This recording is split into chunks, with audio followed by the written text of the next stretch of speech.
তো ওই এরিয়ার যে স্যালারির যে ব্যাপারটা আছে, স্যালারি যেটা এটা ঢুকে যাচ্ছে এই মাসেরটা, আর যে এরিয়ারের যে ব্যাপারটা সেটা আমি কথা বললাম আলাপ আলোচনার মাধ্যমে, যেটা ঠিক হলো যে 3 মাসের বাকি, তার মধ্যে 2 মাস হয়ে যাচ্ছে, এইটা আর আগের একটা মাসের হয়ে যাচ্ছে। আর আরেকটা যে মাসেরটা সেটা কথাবার্তা বলে যত শীঘ্রই সম্ভব সেটা মিটিয়ে দেওয়া হবে পার্মানেন্টের ক্ষেত্রে। আর ক্যাজুয়াল 3 মাস, 3 মাস এটা নিয়ে 3 মাস যা চেয়ারম্যান সাহেব ছিলেন কথা বলেছে, কারেন্ট নিয়ে 3 মাস বাকি, সেটার মধ্যে 2 মাসটা হয়ে যাচ্ছে, অসুবিধা হবে না। ক্যাজুয়ালদের যে বিষয়টা যেটা রয়েছে, যে ওদের একটা ইনক্রিমেন্টের বাড়ার যে প্রশ্নটা, এটার তো একটা অল ওভার একটা বিয়ারিং থাকে, যে সমস্ত মিউনিসিপ্যালিটি চাইলে বাড়াতে পারে, কম বেশি করতে পারে, কিন্তু এর একটা ওভারঅল বিয়ারিং থাকে আশপাশের মিউনিসিপ্যালিটি গুলোতে, তারা কি রেটে দিচ্ছে না দিচ্ছে, এবং সমস্ত জায়গায় ফান্ডেরও একটা ব্যাপার আছে। দেখুন, এখন আমাদের সরকার ক্ষমতায় আসেনি, এটা একটা পলিসি ডিসিশনেরও ব্যাপার আছে, এটা একটা ওভারঅল একটা পলিসি ডিসিশন আছে।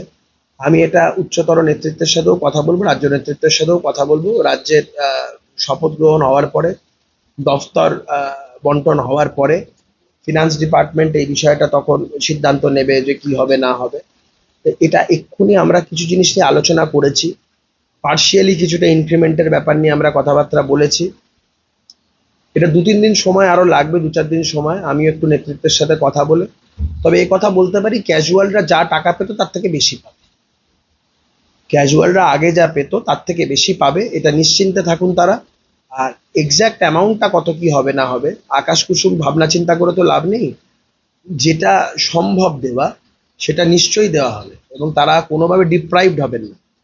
আর আগের যে কথাটা বললাম, পার্মানেন্টদের ক্ষেত্রে 2 মাসটা দেওয়া হচ্ছে, 3 মাস পৌরসভা এই মুহূর্তে যা ফান্ডের অবস্থা, সেটা আমি কথা বললাম, ওদের যারা অফিসিয়ালসরাও রয়েছে, চেয়ারম্যানও আছে, প্র্যাকটিক্যাল সিচুয়েশনটাকে অ্যানালাইজ করে বলাটাই ভালো।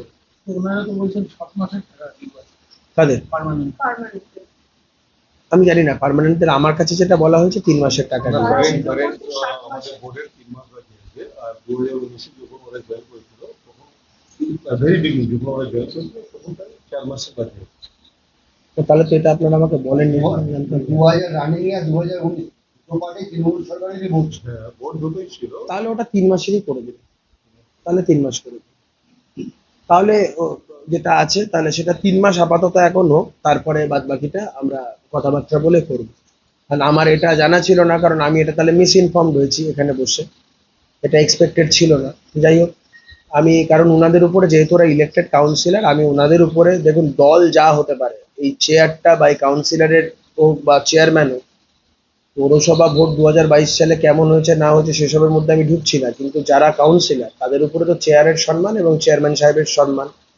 তো সেই জায়গায় দাঁড়িয়ে আমি ওনাদের থেকে এটা এক্সপেক্ট করবো যে আমরা প্রপারলি ইনফর্মড হবো।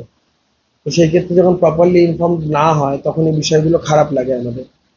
তো আমি খুব বেশি পুঙ্খানুপুঙ্খ এখন অব্দি বিষয়গুলোতে ঢুকছি না, নিশ্চয়ই ঢুকবো, সমস্তটাই ঢুকবো।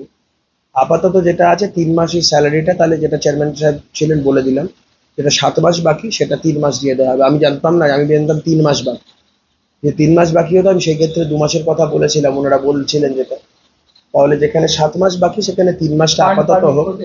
ফান্ড সেটা নিশ্চয়ই আমার কাছে যা খবর আছে মোটামুটি 3 মাস দেওয়া যাবে। আমি এই জন্য 2 মাসের কথা বলেছি, কারণ মিউনিসিপ্যালিটির কিছু হাতে কিছু ফান্ড রাখাটাও প্রয়োজন, কিন্তু বাদ বাকিটা ওরা বুঝে নেবে কিভাবে কি করবে, কারণ মানুষগুলোকেও তো খেয়ে পড়ে বাঁচতে হবে, তাদেরও তো খেয়ে পড়ে বাঁচতে হবে, 3 মাস স্যালারি তাদের দেওয়ার ব্যাপারটা আপাতত করতে হবে।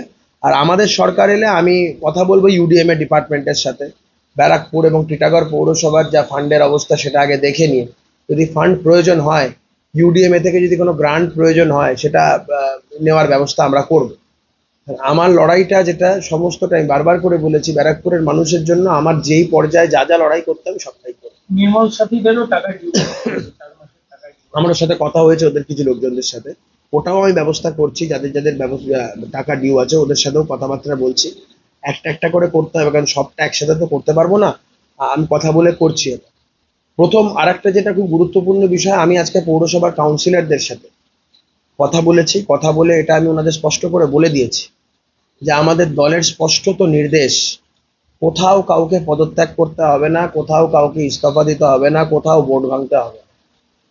কাউন্সিলররা যেমন যেভাবে কাজ করছেন তারা সেভাবেই কাজ করবেন, তারা সেভাবেই মানুষের পরিষেবা দেবেন। তৃণমূল কংগ্রেস অতীতে যা পাপ করেছে আমরা সেই পাপ করব না। আমরা মানুষকে সাথে নিয়ে চলি, আমরা মানুষের হয়ে কথা বলি, আমরা কোনো রকম অগণতান্ত্রিক পদ্ধতি অবলম্বন করব না।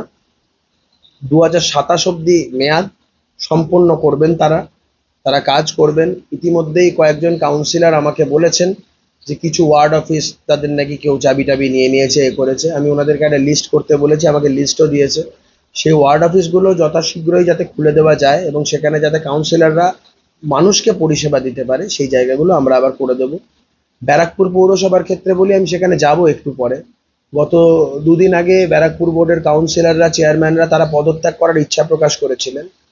তাদের ক্ষেত্রেও আমার দলের স্পষ্ট বার্তা হচ্ছে, কোনো কাউকে পদত্যাগও করতে হবে না, ইস্তফাও দিতে হবে না। আমি আজকে হাত জোর করে ব্যারাকপুরের কাউন্সিলর এবং চেয়ারম্যানকে বলে আসবো, তাদের গোটা পরিষদকে বলে আসবো যে আপনারা নির্দ্বিধায় কাজ করুন, কোথাও আপনাদের কোনো সমস্যা হবে না। আপনারা আপনাদের পুরো মেয়াদ কমপ্লিট করবেন, মানুষকে পরিষেবা দেবেন, কোনো অগণতান্ত্রিক পদ্ধতি ভারতীয় জনতা পার্টি অবলম্বন করবে না।